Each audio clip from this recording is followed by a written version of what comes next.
Shalom, Shalom, Israel, coming back at you with another lesson. Lord willing, this is edifying. First off, giving all praise, all honor, all glories to Yahweh, Bahashem, Yahweh Shai, Bahashem, Rcha Kodash.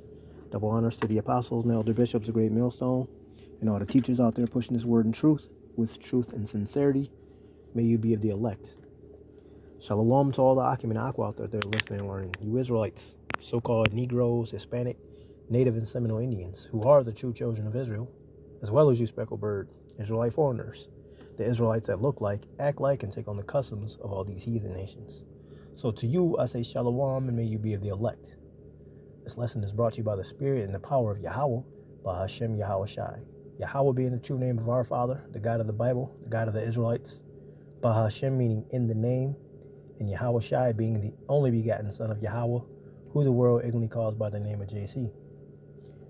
This lesson is inspired by a short little but very significant story in the scriptures from the Apocrypha, specifically the second book of Maccabees, the third chapter of Heliodorus. This was a task given to me by my beloved elder Uriah, and I was happy to take it on. I like being given tasks, like you know, prior service and all. I like to follow orders. But anyway, he gave me this particular task to get to and, given the account of Heliodorus and, the breakdown about that. So without any further ado, we're just going to get into it. I gave it a title as Heliodorus tried to withdraw from treasury and got direct deposits of divine judgments. Right? So let's just go ahead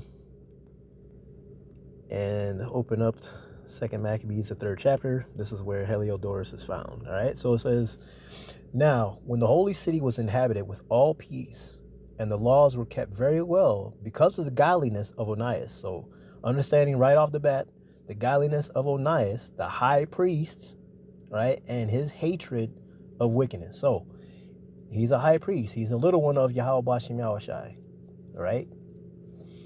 It came to pass that even the kings themselves did honor the place and magnify the temple with their best gifts, insomuch that Seleucus of Asia, of his own revenues, bare all the costs belonging to the service of the sacrifices. But one Simon of the tribe of Benjamin, who was made governor of the temple, fell out with the high priest. Right? So he's striving with the priest. He got a problem with the priest. He got a problem with a prophet. He's got a problem with the one who sent him, Yahweh Shai. He's got a problem with the one who sent him, Yahweh. Right? When you're striving with a priest, right, you know not what you do. Or if you do, then that means you are actually stupid. You're sadish. Because you should know better. Right? So, again, 2 Maccabees 3 and verse 4. But one Simon of the tribe of Benjamin, who was made governor of the temple, fell out with the high priest about disorder in the city. And when he could not overcome Onias, he gat him to Apollonius, the son of Thraces, who then was governor of Celesyria and Phoenicia, and told him that the treasury in Jerusalem was full of infinite sums of money, so that the multitude of their riches, which did not pertain to the account of the sacrifices, was innumerable, and that it was possible to bring all into the king's hand.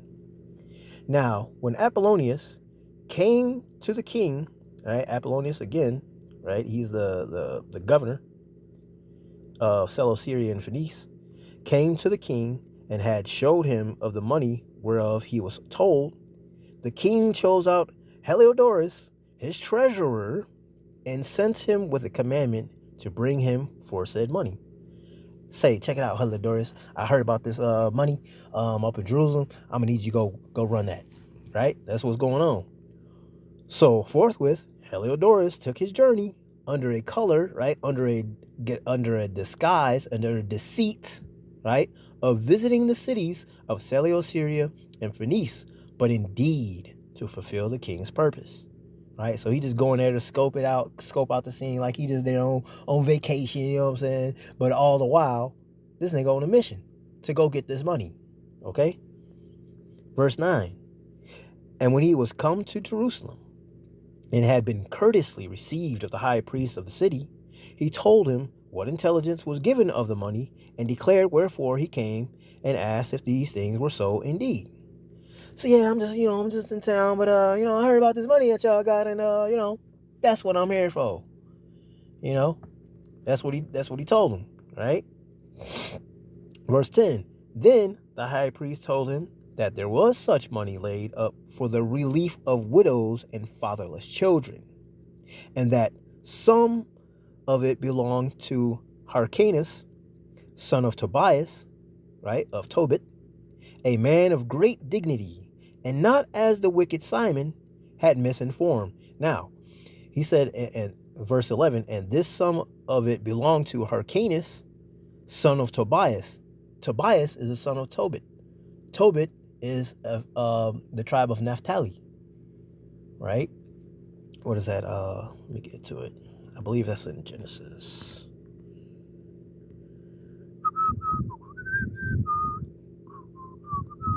Let's see, Genesis 30, I want to say.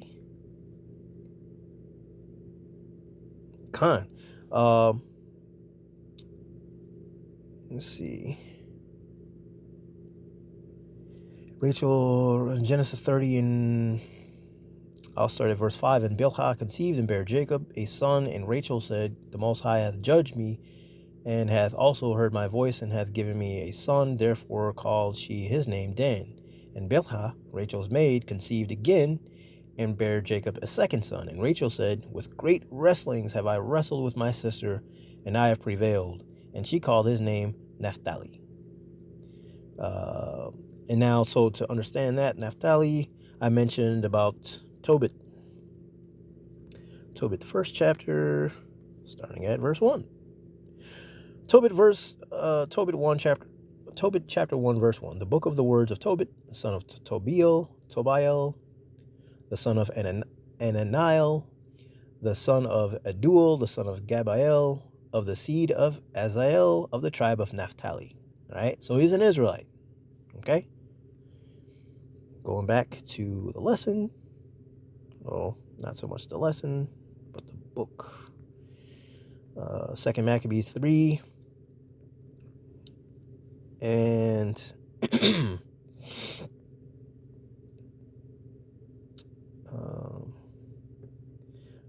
I'll start at verse 11 again. 2 Maccabees 3 and 11. And the sum, and that sum of it belonged to Hyrcanus, son of Tobias, right, which we understand, and Tobias is of Tobit, an Israelite of the tribe of Naphtali, right, a man of great dignity, and not as the wicked Simon had misinformed.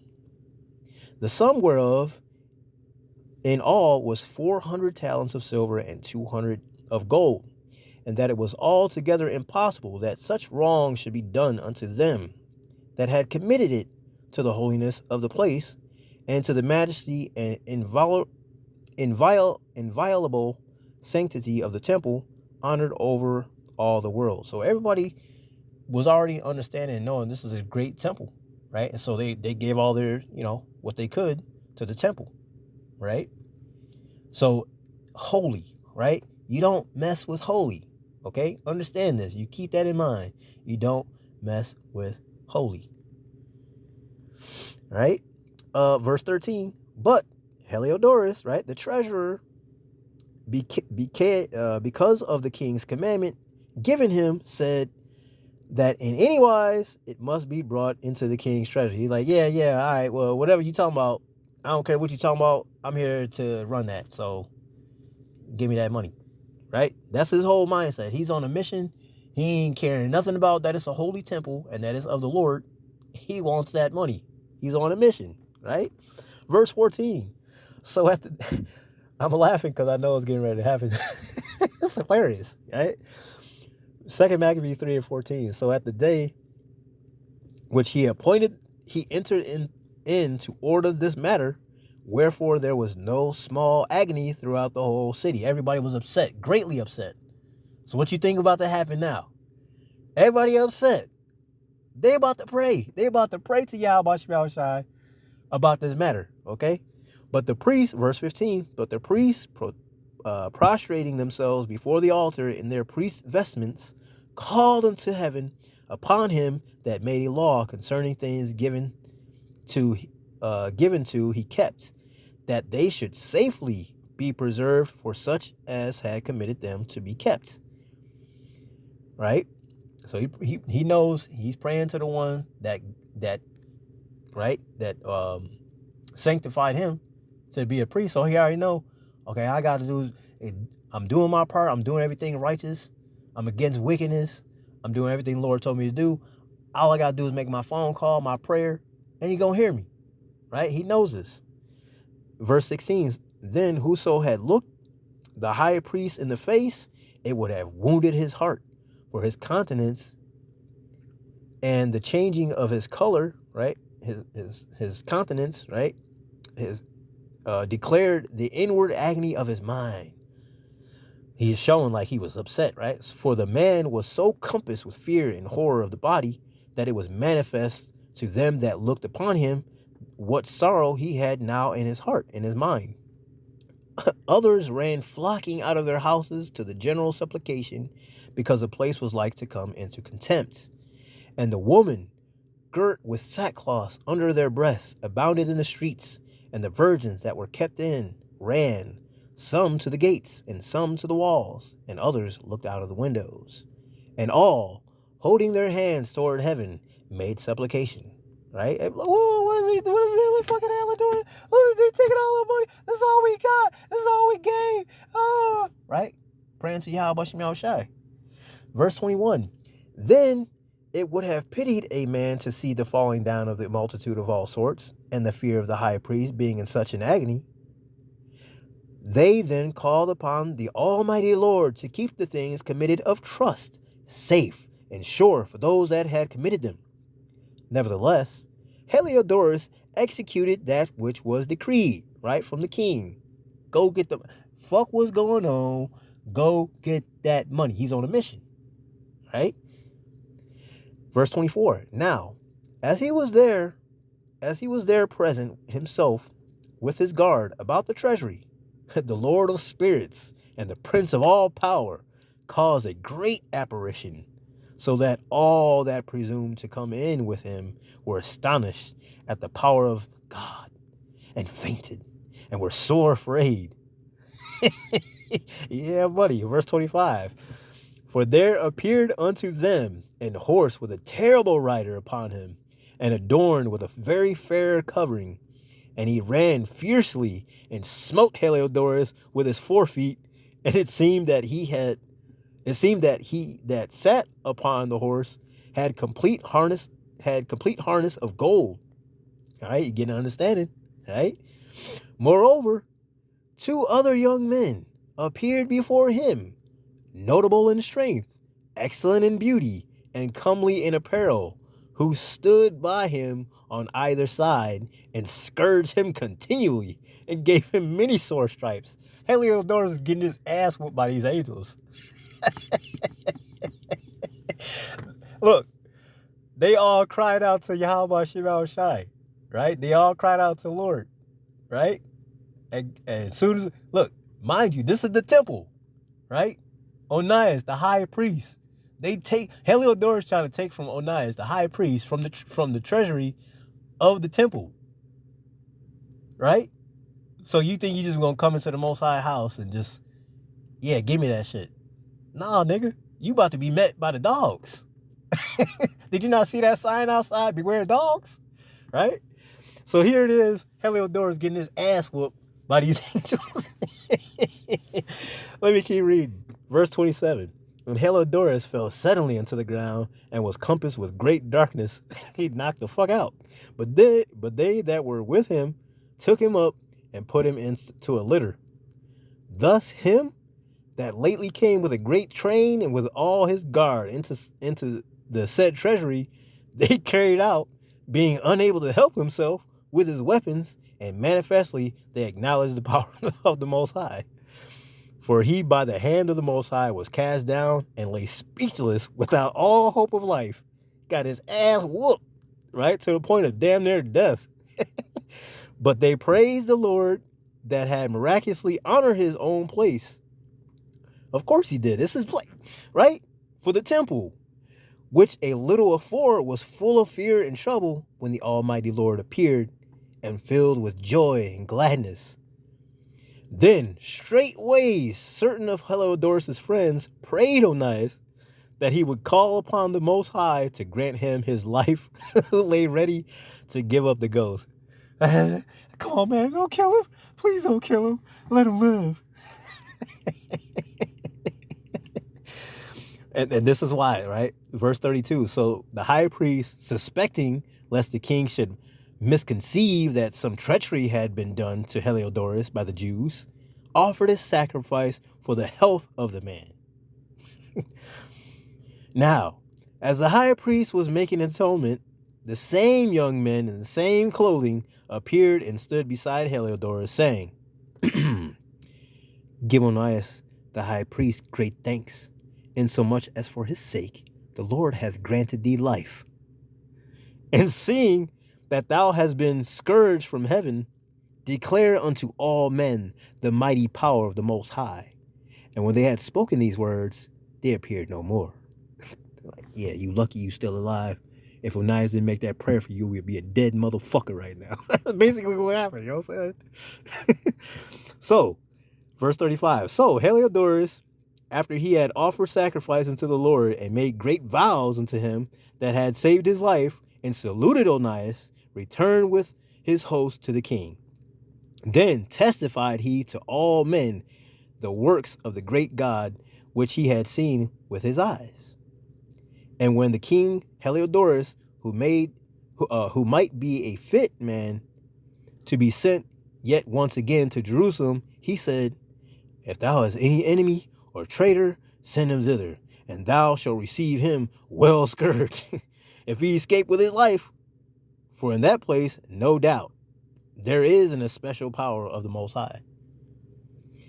For he that dwelleth in heaven hath his eye on that place, and defendeth it, and he beateth and destroyeth them that come to hurt it.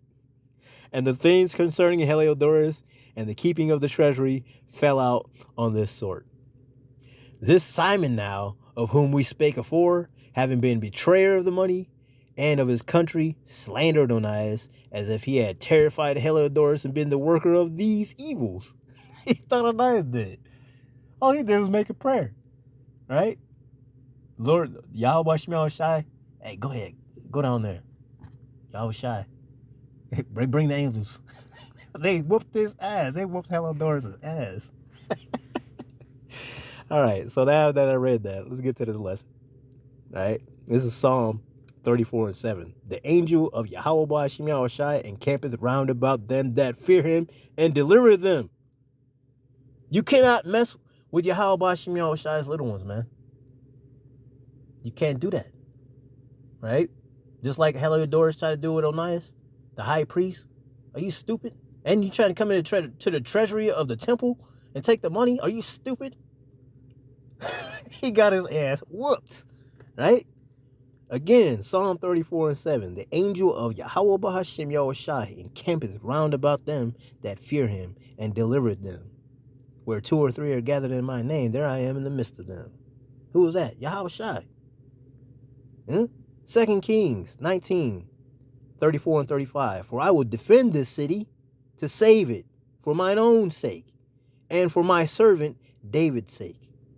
And it came to pass that night that the angel of the Lord, Yahweh Shai, went out and smote in the camp of the Assyrians 184,500. And when they arose early in the morning, behold, they were all dead corpses. What was the point of that reading? It was really in verse 34, right? 2 Kings 19:34. For I will defend this city to save it for mine own sake and for my servant David's sake. Just like Onias' sake. Everybody, all the Israelites cried out. That's all the money that they had, they put it into the temple. They know that was a safe place. They had no worries about it. But here come this wicked ass nigga Heliodorus. I mean, he just doing what the king said to do. But nonetheless, he didn't give a fuck what was going on or what was being said. He didn't care about nobody's emotions. That nigga said, I'm on a mission. Give me that money. So everybody prayed, yeah. Send the Lord. The Lord came with them angels and whooped Heliodorus' ass. Nigga, what the fuck you think you about to do? He got his ass whooped. And if he didn't get prayed for, he'd be a dead man. All right? Matthew 18, I'm going to read 4 through 7. Whosoever therefore shall humble himself as this little child, the same is greatest in the kingdom of heaven. And whoso shall receive one such little child in my name receiveth me. But whoso shall offend one of these little ones, Onias, the high priest Onias, which believe in me, it were better for him that a millstone were hanged about his neck, and that he were drowned in the depth of the sea. It's better for you to go off yourself than for Yahweh Shem Shai to do what he gonna do. Right? It's better for you to go do that than to mess with one of his little ones. That's not a threat. That is a very great great promise, man. As we just read. Throughout all the scriptures, what happens when you mess with the Lord's little ones, man? There's a great recompense for that, man. All right? Verse 6 again. But whoso shall offend one of these little ones, which believe in me, it were better for him that a millstone were hanged about his neck, and that he were drowned in the depth of the sea. Woe, right? Destruction unto the world because of offenses. For it must needs be that offenses come. And that's on both sides. We offend them, they offend us, right? It's mutual, okay? However, right? But, woe, destruction to that man by whom the offense cometh. You offending one of these little ones? If you offending the little ones, who you think you offending? You're offending the one who sent him. And then you're offending the one who sent him. All right? His beloved son, whom he is well pleased. Hear ye him.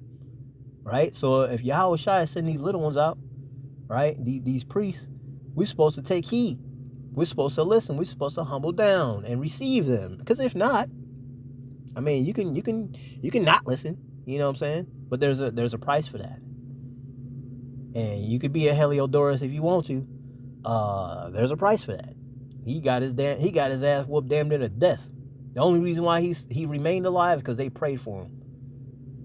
Didn't we read something like that before in Job? Right?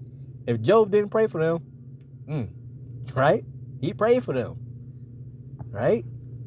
Then Job was released from all the hell that got put on him. Job had a heart for his friends. See that? But nonetheless, this is what happens when you mess with the little ones, man. I thought I had something else. I was coming into something. Anyway, I'm sure whatever it was, it probably didn't fit this. But yeah. So, Lord willing, this is edifying. All right, you don't mess with the Lord's little ones. All right, you certainly don't steal from the treasury. You don't steal from Yahweh Shem Shai, man. There's a great recompense for that, and not in your favor. Right? So Lord willing, this was edifying, giving all praise, all honor, all glories to Yahweh, Bahashem, Yahweh Shai, Bahashem, Kodash. Double honors to the apostle and elder bishops, the great millstone, all the teachers out there pushing this word in truth with truth and sincerity. May you be of the elect. Stay prayed up, repent. Abba, Kwam Yasharallah, Shalom.